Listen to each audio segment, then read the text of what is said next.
നമസ്കാരം, ഋഷിപ്രോക്തം ചാനലിലേക്ക് ഏവർക്കും ഹൃദ്യമായ സ്വാഗതം.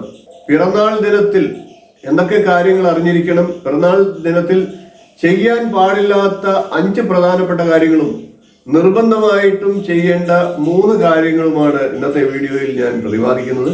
ഈ കാര്യങ്ങൾ ഓരോരുത്തരും അവരവരുടെ പിറന്നാൾ ദിനത്തിൽ കൃത്യമായിട്ട് ശ്രദ്ധിച്ചാൽ നമുക്ക് വരുന്ന ഒരു വർഷത്തേക്ക് നല്ല ഫലങ്ങളെ അത് നൽകുന്നതാണ്. ഈശ്വരാധീനം വർദ്ധിച്ച് നമുക്ക് ജീവിതത്തിൽ ഉയർച്ചയ്ക്ക് അത് കാരണമാകുന്നതാണ്.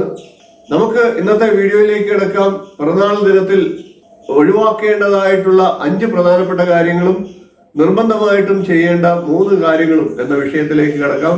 ചാനൽ ഇതുവരെ സബ്സ്ക്രൈബ് ചെയ്തിട്ടില്ല എങ്കിൽ ദയവായി സബ്സ്ക്രൈബ് ചെയ്യുക. സബ്സ്ക്രൈബ് ബട്ടന് തൊട്ടടുത്തായിട്ടുള്ള ബെൽ ബട്ടണിൽ ഓൾ എന്ന ബട്ടൺ സെലക്ട് ചെയ്യുക. നിങ്ങളുടെ പ്രോത്സാഹനമാണ് എനിക്ക് കൂടുതൽ നല്ല വീഡിയോകൾ ചെയ്യുന്നതിന് പ്രചോദനമാകുക. വീഡിയോ ഇഷ്ടപ്പെട്ടാൽ ലൈക്ക് ചെയ്യുക, അത് മറ്റുള്ളവർക്ക് ഷെയർ ചെയ്തുകൂടി കൊടുക്കുക. നമുക്ക് വിഷയത്തിലേക്ക് കടക്കാം. പിറന്നാൾ ദിനത്തിൽ ബന്ധുക്കളും സുഹൃത്തുക്കളും ഒക്കെ ആയിട്ട് ദൂരയാത്രയും ഉല്ലാസകരമായിട്ടുള്ള യാത്രകളും ഒക്കെ ചെയ്യണമെന്ന് ആഗ്രഹിക്കുന്നവരാണ് എല്ലാവരും. എന്നാൽ നമ്മളുടെ ശാസ്ത്രങ്ങൾ പറയുന്നത് ഇത്തരം ദൂരയാത്രകൾ വർജിക്കണം എന്ന് തന്നെയാണ്. തൊഴിൽപരമായിട്ടും ഒക്കെ ചിലപ്പോൾ നമുക്ക് യാത്രകൾ ഒഴിവാക്കാൻ പറ്റാതെ വരാം. എന്നാൽ ഉല്ലാസ യാത്രകളും അത്തരത്തിലുള്ള ദീർഘദൂര യാത്രകളും ഒഴിവാക്കണമെന്നാണ് നമ്മളുടെ ശാസ്ത്രം പറയുന്നത്. ഉല്ലാസ യാത്രകൾക്ക് പിറന്നാൾ ദിനം ശുഭകരമല്ല എന്ന് തന്നെയാണ് നമ്മളുടെ ശാസ്ത്രം പറയുന്നത്. അതുകൊണ്ട് തന്നെ പിറന്നാൾ ദിനത്തിൽ ഇത്തരത്തിൽ യാത്ര ചെയ്യുന്നത് ഒഴിവാക്കുക. തൊഴിൽപരമായിട്ടും മറ്റ് അത്യാവശ്യ കാര്യങ്ങൾക്കുമൊക്കെ ആയിട്ട് യാത്ര ചെയ്യുമ്പോൾ തന്നെ വളരെ ശ്രദ്ധാപൂർവം പ്രാർത്ഥനയോടുകൂടി വേണം നാം യാത്ര ചെയ്യാനായിട്ട്. വളരെയേറെ ശ്രദ്ധ വയ്ക്കേണ്ട ദിവസമാണ് പിറന്നാൾ ദിനം. രണ്ടാമത്തെ പ്രധാനപ്പെട്ട കാര്യം, എണ്ണ തേച്ച് കുളി പാടില്ല എന്നുള്ളതാണ്. നാം എല്ലാം സാധാരണ ദിവസങ്ങളിൽ എണ്ണ തേച്ച് കുളിക്കുന്നത് വളരെ വിശേഷമായിട്ട് പറയുന്നുണ്ട്. അത് ആരോഗ്യത്തിനും ആയുസ്സിനും ഒക്കെ വർധനവുണ്ടാകുന്നതായിട്ടാണ് നമ്മളുടെ ശാസ്ത്രം പറയുന്നത്. എന്നാൽ തികച്ചും വ്യത്യസ്തമായിട്ട് പിറന്നാൾ ദിവസം എണ്ണ തേച്ച് കുളിക്കാൻ പാടില്ല. തലയിൽ അത്യാവശ്യം എണ്ണ തേച്ച് ശീലമായിട്ടുള്ളവർക്ക് അത്യാവശ്യമായിട്ട് കുറച്ച് എണ്ണ തേച്ച് കുളിക്കാം. ശരീരത്ത് എണ്ണ തേച്ച് കുളി ഒഴിവാക്കണം എന്ന് തന്നെയാണ് നമ്മളുടെ ശാസ്ത്രങ്ങൾ പറയുന്നത്. മൂന്നാമത്തെ പ്രധാനപ്പെട്ട കാര്യം, മദ്യപാനം ഒഴിവാക്കുക എന്നുള്ളതാണ്. മദ്യപാന ശീലം ഉള്ളവർക്ക് ഈ ഒരു കാര്യത്തെ പിറന്നാൾ ദിവസം നിർബന്ധമായിട്ടും ഒഴിവാക്കേണ്ടതാണ്. പിറന്നാൾ ദിവസം മദ്യപാനം ആരോഗ്യത്തിനും ആയുസ്സിനും മാത്രമല്ല ആത്മീകമായിട്ടും ദൈവികമായിട്ടുമുള്ള ചൈതന്യത്തെ കൂടി ഇല്ലാതാക്കുന്നതാണ്. സാധാരണ പിറന്നാൾ പോലെയുള്ള ദിവസങ്ങളിലാണ് ഇത്തരം ശീലങ്ങളൊക്കെ പലരും തുടങ്ങുക. അതുകൊണ്ട് തന്നെ പിറന്നാൾ ദിവസം ഇത്തരം ശീലങ്ങളെല്ലാം ഒഴിവാക്കുക.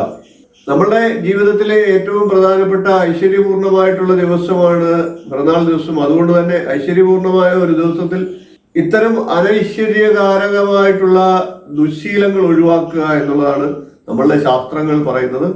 നാലാമത്തെ പ്രധാനപ്പെട്ട ഒഴിവാക്കേണ്ട കാര്യം, പിറന്നാൾ ദിവസം വാഹനാദി കാര്യങ്ങൾ വാങ്ങുവാൻ പാടില്ല എന്നുള്ളതാണ്. പലരും പിറന്നാളിന് സമ്മാനമായിട്ടുമൊക്കെ അടുത്ത ബന്ധുക്കളും ഒക്കെ വാഹനങ്ങളും ഒക്കെ നൽകാറുണ്ട്. എന്നാൽ ഇത്തരത്തിൽ വാഹനാദി കാര്യങ്ങൾ പിറന്നാൾ ദിവസം വാങ്ങി നൽകരുത്, അല്ലെങ്കിൽ പുതിയതായിട്ട് നാം സ്വയം വാങ്ങരുത് എന്നാണ് നമ്മളുടെ ശാസ്ത്രം പറയുന്നത്. ഇത്തരം വാഹനാദി കാര്യങ്ങൾ വാങ്ങുന്നതിനും പുതിയ സംരംഭങ്ങൾ തുടങ്ങുന്നതിനും ഒന്നും പിറന്നാൾ ദിവസം ഉചിതമല്ല. നമ്മളുടെ പുരാതന ശാസ്ത്രങ്ങളിൽ പിറന്നാൾ ദിവസത്തിൽ ഇത്തരം കാര്യങ്ങൾ, പുതിയ സംരംഭങ്ങൾ തുടങ്ങുന്നതും വാഹനാദി കാര്യങ്ങളൊക്കെ വാങ്ങുന്നതും ഒക്കെ ഒഴിവാക്കാനായിട്ടാണ്, നിർബന്ധമായിട്ടും ഒഴിവാക്കാൻ തന്നെയാണ് പറഞ്ഞിട്ടുള്ളത്. അഞ്ചാമത്തെ പ്രധാനപ്പെട്ട ഒഴിവാക്കേണ്ടതായിട്ടുള്ള കാര്യം, ദീപങ്ങൾ അന്നത്തെ ദിവസം ഊതിക്കെടുത്താൻ പാടില്ല എന്നുള്ളതാണ്.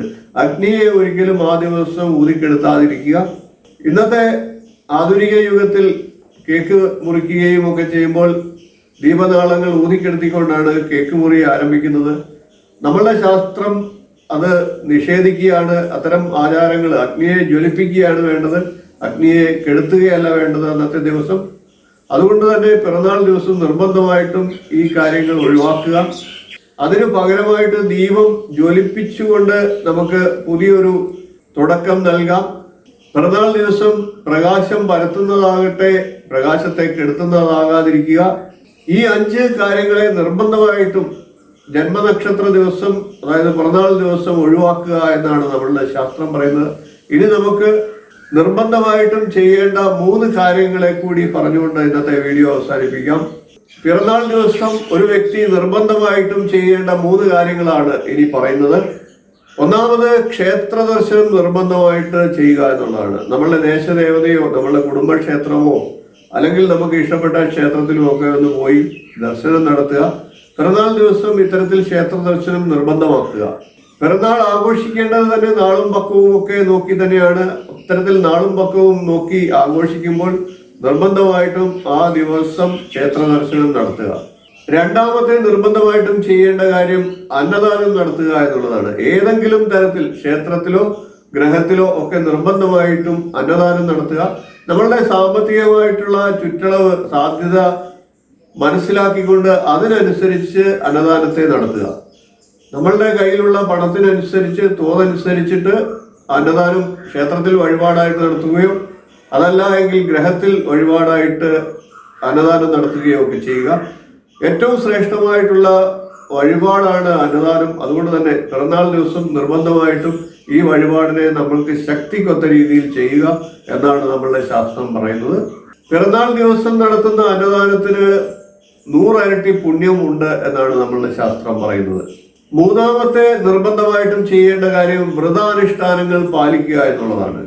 പിറന്നാൾ ദിവസം വ്രതാനുഷ്ഠാനം ചെയ്യണം എന്നാണ് നമ്മളുടെ ശാസ്ത്രങ്ങൾ പറയുന്നത്. അന്നത്തെ ദിവസം നടത്തുന്ന വ്രതത്തിന് വളരെയേറെ പ്രാധാന്യമുണ്ട്, വളരെയേറെ അത് ഐശ്വര്യത്തെ നൽകുമെന്നാണ് പറയുന്നത്. എന്നാൽ ഇന്നത്തെ കാലഘട്ടത്തിൽ പലർക്കും അത് ബുദ്ധിമുട്ടുണ്ടായേക്കാം. കാലത്തിനനുസരിച്ച് ഇക്കാര്യത്തിൽ നമുക്ക് മാറ്റം വരുത്താം. എന്നാൽ നിർബന്ധമായിട്ടും മത്സ്യമാംസാദികൾ ഒഴിവാക്കുകയും മദ്യം തുടങ്ങിയ ലഹരി വസ്തുക്കൾ ഒഴിവാക്കുകയും കഴിയുന്നത്ര സ്വാത്വിക ഭക്ഷണത്തെ സ്വീകരിക്കുകയും ചെയ്യുക എന്നാണ് എനിക്ക് പറയാനുള്ളത്. വ്രതാനുഷ്ഠാനം ചെയ്യാൻ സാധിക്കുന്നവർക്ക് ചെയ്യുക. അത് വളരെയേറെ പുണ്യത്തെ നമ്മളുടെ ജീവിതത്തിൽ നൽകുന്നതാണ്. ഈ 3 കാര്യങ്ങൾ നിർബന്ധമായിട്ടും ചെയ്യുക. നേരത്തെ പറഞ്ഞ 5 കാര്യങ്ങളെ നിർബന്ധമായിട്ടും ഒഴിവാക്കുക. ഇത്തരത്തിൽ നമുക്ക് പിറന്നാൾ ദിവസം ഈ കാര്യങ്ങളെല്ലാം ശ്രദ്ധിച്ചുകൊണ്ട് ജീവിതത്തിൽ ഐശ്വര്യം കൊണ്ടുവരാൻ സാധിക്കുന്നതാണ്. നമ്മളുടെ ആചാരങ്ങൾ നമുക്ക് ഐശ്വര്യം നൽകുന്നവയാണ്. അവയെ പാലിക്കുക, മറ്റുള്ളവർക്ക് പറഞ്ഞു കൊടുക്കുക. വീഡിയോ ഇഷ്ടപ്പെട്ടാൽ ലൈക്ക് ചെയ്യുക, അത് ഷെയർ ചെയ്ത് മറ്റുള്ളവരിൽ എത്തിക്കുക കൂടി ചെയ്യുക. അടുത്ത ദിവസം മറ്റൊരു വീഡിയോയുമായി കാണാം. നന്ദി, നമസ്കാരം.